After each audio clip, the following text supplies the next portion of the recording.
दोस्तों, आपने कई ऐसी घटनाओं के बारे में सुना होगा जो आपको सोचने पर मजबूर कर देती है कि ये कैसे मुमकिन हो सकता है। आज की कहानी में एक विकिपीडिया पेज जो रोज़ अपडेट होता है, एक लड़की जो बहुत अच्छी स्केटर है, ये पेज उससे रिलेटेड था।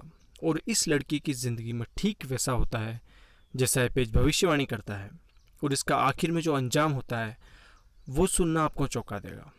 तो बढ़ते हैं आज की कहानी की तरफ। तो दोस्तों, स्वागत है आपका। शुरू करते हैं आज की सच्ची कहानी से। अनोरा पेट्रोवा, इसको घर में एनी भी कहा जाता था, पोर्टलैंड की रहने वाली एक स्केटिंग में माहिर लड़की जो शायद स्केटिंग के लिए ही बनी थी। वो इतनी अच्छी स्केटर थी कि 13 साल की उम्र में उसने अपना पहला खिताब जीत लिया था। माँ बाप इसे बहुत प्यार करते थे। स्केटिंग इसकी बहुत सही जा रही थी। एक बड़ा टूर्नामेंट नज़दीक आ रहा था और अपने मैच से ठीक एक दिन पहले ये अपने कमरे में टहल रही थी। जाहिर सी बात है, किसी बड़े इवेंट के एक रात पहले किसी को नींद कहाँ आती है। तो एनोरा एंजाइटी में इधर उधर घूम रही थी। तभी वो सोचती है कि क्यों ना कंप्यूटर चालू किया जाए और वहाँ पर कुछ देर अपना दिल बहलाया जाए। तो कंप्यूटर चालू किया जाता है, और जैसा कि आप में से कई लोगों ने अपनी ज़िंदगी में कभी ना कभी तो किया होगा, वैसे ही एनोरा भी गूगल पर अपना नाम सर्च करती है कि देखते तो हैं कि क्या आता है। और जब वो देखती है तो चौंक जाती है कि उसके नाम से एक विकिपीडिया पेज बना हुआ है। जब वो पेज पर देखती है तो वहाँ पर उसकी लाइफ की सभी महत्वपूर्ण इम्पोर्टेंट बातें लिखी थी। जो भी उसकी अचीवमेंट वगैरह रही है, ये बातें बिल्कुल नॉर्मल थी। लेकिन इन तमाम बातों के बीच एक बात थी जो चौंका देने वाली थी, और वो ये कि इस विकिपीडिया पेज पर लिखा हुआ था कि Anora Portland ice crystal skating championship जीत चुकी है। और हैरानी की बात ये कि इस चैंपियनशिप को अगले दिन होना था। एनोरा सोचती है कि अभी तो इस चैंपियनशिप को होना है, और इससे पहले कि विकिपीडिया पेज पर इस तरह अपडेट करना, हो सकता है ऐसा उसके पिता ने अब किया हो, शायद उसे मोटिवेट करने के लिए। एनोरा अपने पिता को कॉल करती है और इस बारे में जब पूछती है तो पिता बताते हैं कि उन्होंने इस तरह की कोई बात विकिपीडिया पर अपडेट नहीं की है। एनोरा को थोड़ा अजीब लगता है, लेकिन वो इस बात पर ज़्यादा ध्यान नहीं देती और अगले दिन अपनी चैंपियनशिप खेलने चली जाती है। और इससे इत्तेफाक कहें या कुछ और, वो इसे जीत जाती है। अपने कमरे पर लौटकर जब उसे विकिपीडिया पेज का ख्याल आता है तो वो फिर अपने कंप्यूटर पर जाती है। वो फिर से अपना विकिपीडिया पेज खोलती है और देखती है कि उसमें अब जो अगला मैच होने वाला है, जो कि अगले दिन ही था, उसके बारे में भी लिखा है कि एनोरा उसे भी जीत गई है। और हैरत अंगेज तौर पर एनोरा इस मैच को भी जीत जाती है।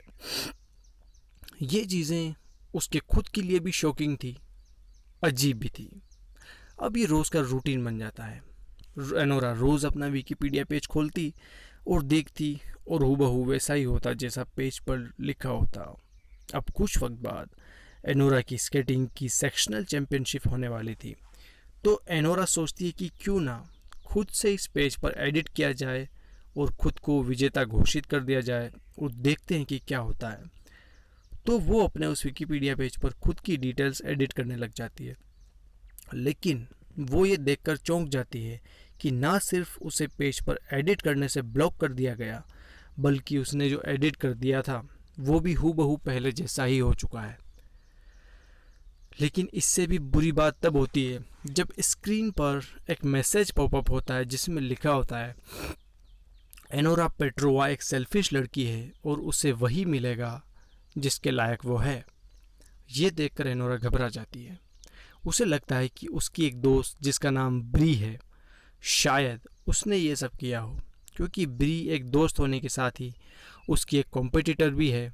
तो हो सकता है कि एनोरा का ध्यान भटकाने के लिए उसने ये सब किया हो।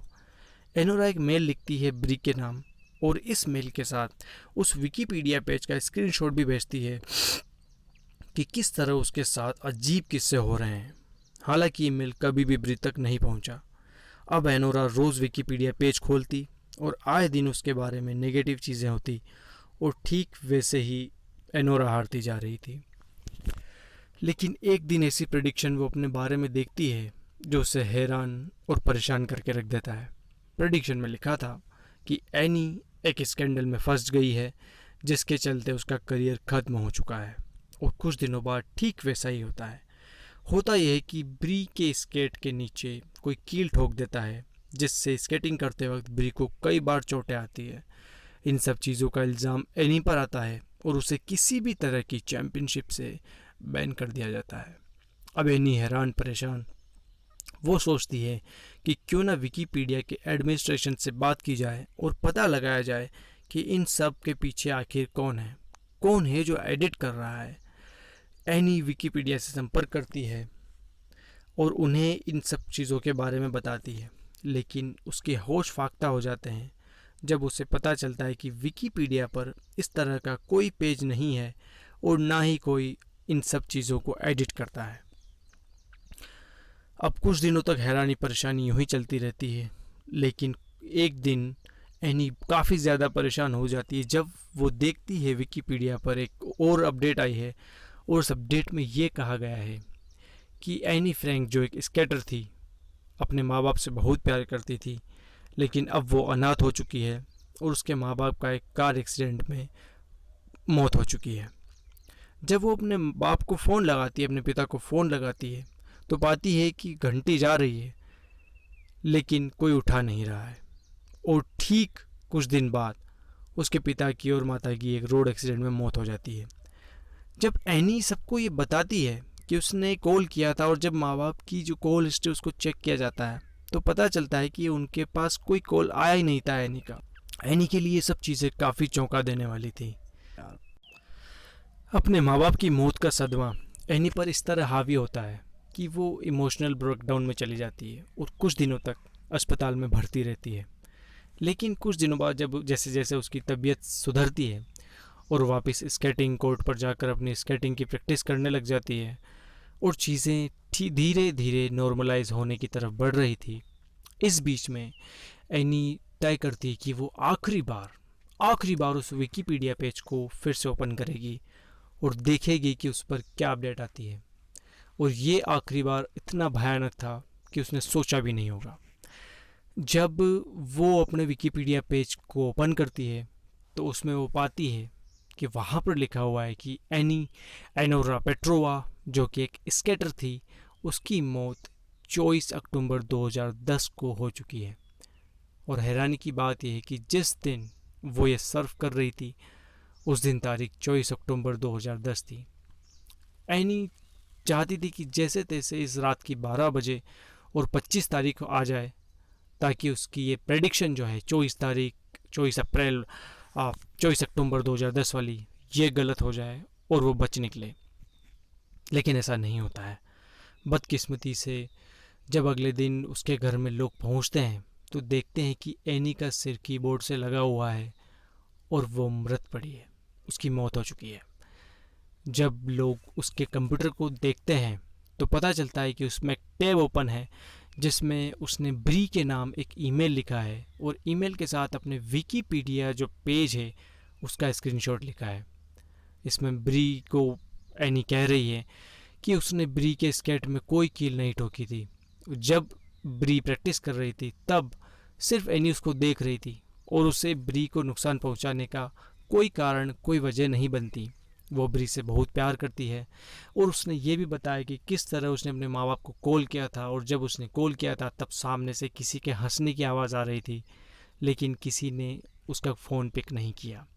वो शुरू से लेकर आखिरी तक उसके साथ जो हुआ, जो विकीपीडिया में उसके लिए भविष्यवाणियाँ हुई, किस तरह से उसने एडिट किया और किस तरह से मैसेज पॉपअप हुआ, उसके बाद किस तरह से वो हारती गई, किस तरह से उसके माता पिता की जान गई, किस तरह से उसका स्कैंडल में नाम आया, ये सब चीज़ें उस ईमेल में वो एज ए लेटर ब्री को बताना चाहती थी।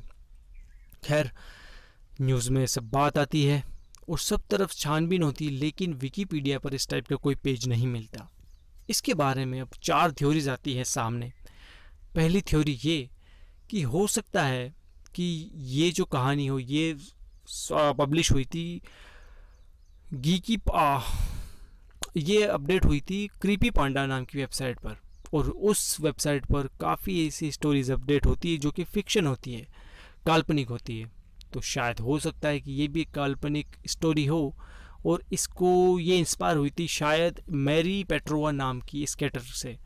तो हो सकता है किसी ने इस तरह की काल्पनिक कहानी, मनगढ़ंत कहानी पब्लिश कर दी हो क्रीपी पांडा नाम की वेबसाइट पर। दूसरी थ्योरी ये कि हो सकता है कि ब्री इन सब के पीछे हो और ब्री ने ही सब कुछ ये करवाया हो। तीसरी जो थ्योरी है वो ये कि हो सकता है कोई हैकर इसके पीछे हो, जो कि हैकर भी हो प्लस क्रिमिनल भी हो, और जैसा जैसा वो कहता गया वैसा वैसा वो करता गया और वैसा वैसा एनी के साथ होता गया। और चौथा ये कि हो सकता है कि एनी किसी बीमारी से पीड़ित हो, कोई मानसिक बीमारी लाइक स्किज़ोफ्रेनिया, जिसमें इंसान को अचंभे, ऑटोमेटिक अचंभे होते हैं, या बस वो मनगढ़ंत कुछ चीज़ें बना लेता है और उसी के आसपास उसकी दुनिया रिवॉल्व करती है, अपनी दुनिया घूमती है। तो हो सकता है उसको स्किज़ोफ्रेनिया नाम की बीमारी हो, जिसके चलते उसने ये सब किया। तो दोस्तों ये थी आज की कहानी। कहानी आपको कैसी लगी ज़रूर बताइएगा। मिलते हैं किसी नए दिन नए एपिसोड में नई कहानी के साथ। तब तक के लिए इजाज़त दें। गुड बाय, शुक्रिया।